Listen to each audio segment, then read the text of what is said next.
Ini adalah sebuah kisah yang diangkat saja, artinya dari semacam based on true story, tetapi juga saya modifikasikan sehingga kejadiannya udah dimodif nggak persis-persis banget. Terus kemudian pelakunya, nama-nama tokohnya di sini sudah kita modifikasi, nggak sesuai aslinya.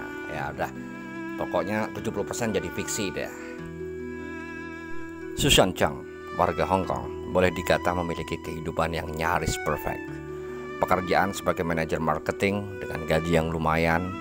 Suaminya juga seorang pekerja mapan yang sudah menduduki direksi, dan anak sematawayang mereka, Ezi, jadi siswa di sebuah sekolah menengah yang favorit di Hong Kong. Apartemen serta mobil bagus mereka juga punya. Jadi kurang apa coba? Ya kurang punya saya sebagai selingkuhan aja kali. Dengan wajah cantik dan bodi menggiurkan, Susan memang sering jadi pusat perhatian, terutama kaum lelaki. Untung sohib saya Amiono nggak tahu nih. Kalau tahu, aduh bisa kejang-kejang 20 hari itunya. Badannya maksudnya, kan kena malaria dia. Susan Chang memang kerap mendapat chat tidak senonoh dari beberapa lelaki. Ya kebanyakan sih berbau pelecehan gitu ya. Entah itu klien perusahaannya, bahkan dari direkturnya sendiri, Pak Miu Si, atau dalam dialek Mandarinnya Miao Cui. Pria bangkotan berusia 78 tahun itu emang ngebet dengan Susan, meski ditolak beberapa kali dengan halus. Ya udah tua, emangnya masih kuat aja Pak Miu. Ampun dah. Suatu malam, seusai mengerjakan lembur, Susan pun bersiap pulang. Namun setiba di parkiran atau basement parkir, seorang pria bertopi dengan wig dan mengenakan masker mendekatinya dan tiba-tiba saja mendekap hidung serta mulut Susan dengan sapu tangan. Susan pun pingsan karena rupanya sapu tangan itu mengandung obat bius atau kloroform. Ketika bangun, Susan mendapati dirinya di sebuah bangunan kosong. Dia terbaring dalam posisi tangan dan kaki diikat. Pria yang tadi menculiknya terlihat duduk sambil merokok di sebuah sofa usang. Ia mengatakan bahwa cara itu adalah satu-satunya jalan untuk mewujudkan impiannya. Pria ini jujur mengaku bahwa ia memang sudah lama terobsesi dengan Susan, karena lewat cara baik-baik mustahil akan bisa. Susan yang marah menangis dan memaki-maki, tapi di dada penasaran, ia meminta pria itu melepas rambut palsu, topi, serta kacamata hitamnya. Ternyata ia adalah seorang yang begitu dikenal Susan sebagai Mon, office boy di kantornya.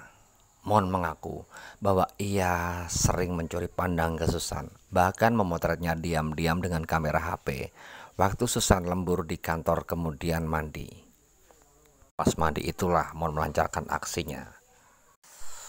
Mon rupanya bukan pelaku tunggal, karena ternyata seseorang yang amat dikenal dan dihormati Susan Chang selama ini muncul dengan tawanya yang terdengar mengerikan. Tawa kepuasan atas penderitaan seseorang.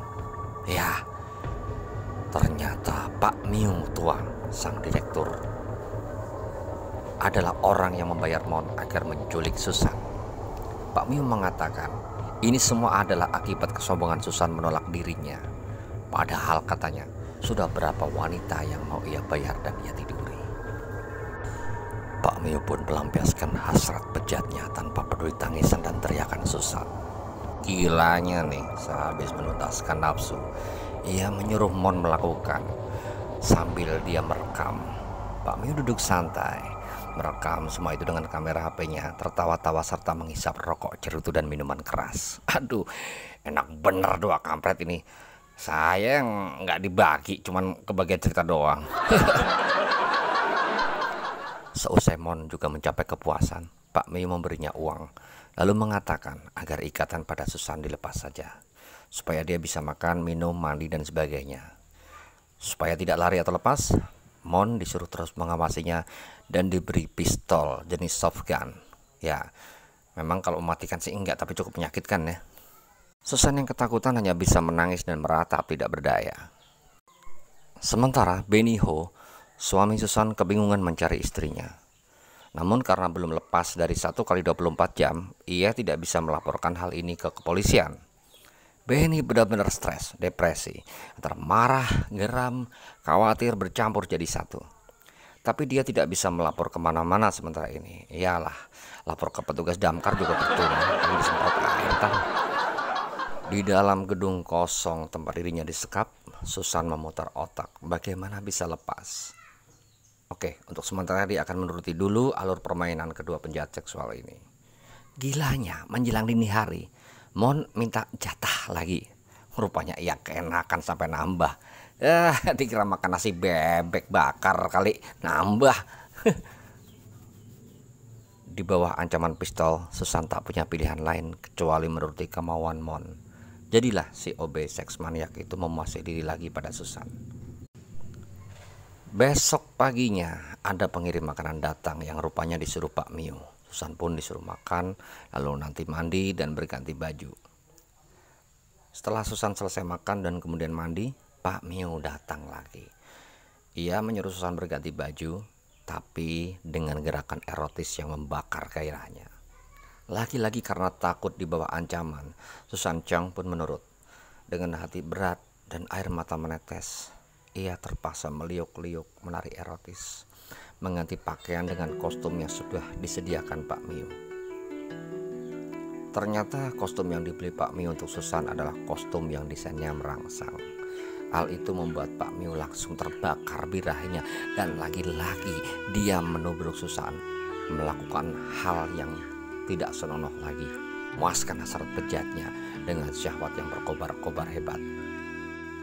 Sementara Mon berjaga, bersiap-siap kalau disuruh bosnya melakukan lagi. Ngarep, lemas dengkul ntar Mon. Rupa-rupanya Pak Mio ini pakai obat perangsang karena dia sampai 2 ronde melakukan. Tapi fatal akibatnya. Di jelang selesai ronde terakhir, ia kejang-kejang, matanya melotot dan langsung terkulas seraya memegang dadanya. Mon yang terkejut karena teriakan Susan berlari ke dalam. Ia juga kaget melihat kondisi bosnya yang tewas dalam keadaan tidak senonoh. Sejenak Mon bingung harus berbuat apa. Tapi pemandangan di atas ranjang sangat sayang jika disia-siakan.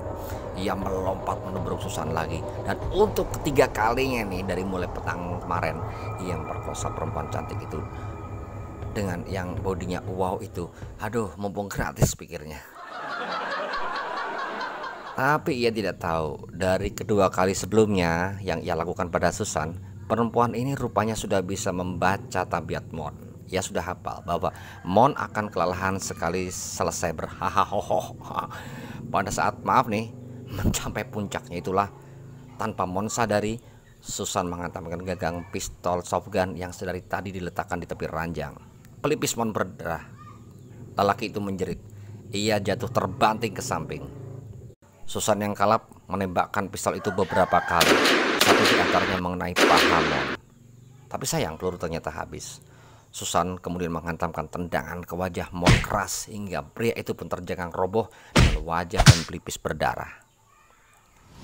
Saat itu digunakan Susan untuk meraih pakaian lamanya. Dia pakai dan langsung berlari keluar. Ia mengancam sopir yang sedari tadi tertidur di mobil dengan pistol yang dibawa. Susan menuju kantor kepolisian terdekat menceritakan apa yang dialami. Petugas kemudian menghubungi suami Susan, Benny Ho, yang tidak lama datang. Berdasarkan penyidikan dan pengakuan Mon kemudian, memang kejadian penculikan itu berawal dari suruhan Pak Mio yang kesal karena keinginannya memantap-mantapi Susan tidak pernah kesampaian. Pak Mio mempergoki Mon suatu hari sedang mengintip Susan seraya melakukan oh Mimi. Itulah kenapa Pak Mio kemudian memanfaatkan Mon untuk menculik Susan. Kejadian ini langsung menggegerkan perusahaan Pak Mio. Dewan komisaris sama sekali tidak menyangka kalau Pak Mio sampai melakukan hal senekat ini.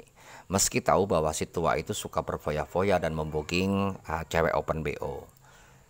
Susan menyatakan keluar dari perusahaan, dan atas pertimbangan banyak pihak, ia diungsikan sementara ke Singapura, ke tempat adiknya yang menikah dengan pria setempat. Benny meminta adik iparnya mengikis trauma sang istri dengan membawa jalan-jalan ke beberapa negara terdekat, termasuk Indonesia. Lah, kau nggak ketemuan sama saya?